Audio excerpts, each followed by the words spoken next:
ಸರ್ಕಾರಕ್ಕೂ ನಾನು ಮನವಿ ಮಾಡ್ತೀನಿ. ಹಲವಾರು ಸಮಸ್ಯೆಗಳನ್ನು ಎದುರಿಸ್ತಾ ಇದ್ದೇವೆ. ಒಂದು ಸದನದಲ್ಲಿ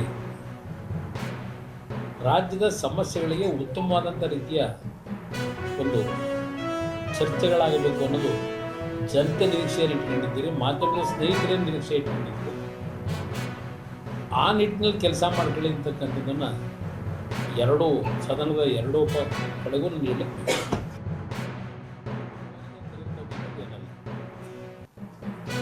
ಬಹುಶಃ ನಾನು ಇದೇ ಮುಖ್ಯಮಂತ್ರಿಗಳೇ ನೆನಪಿಸ್ಕೊಳ್ತೇನೆ.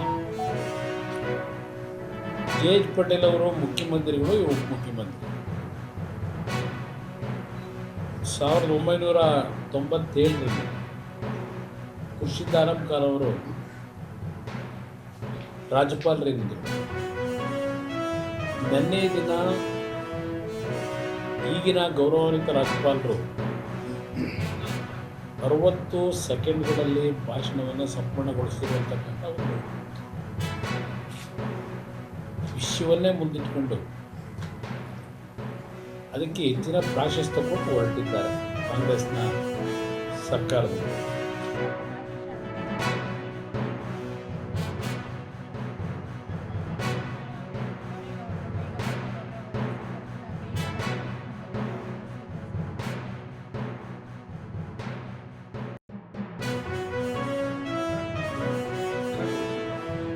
ಆ 14 ತಿಂಗಳ ಒಳಗೆ ನನ್ನ ರೈತರಿಗೆ ಮಾತು ಕೊಟ್ಟಿದ್ದೆ.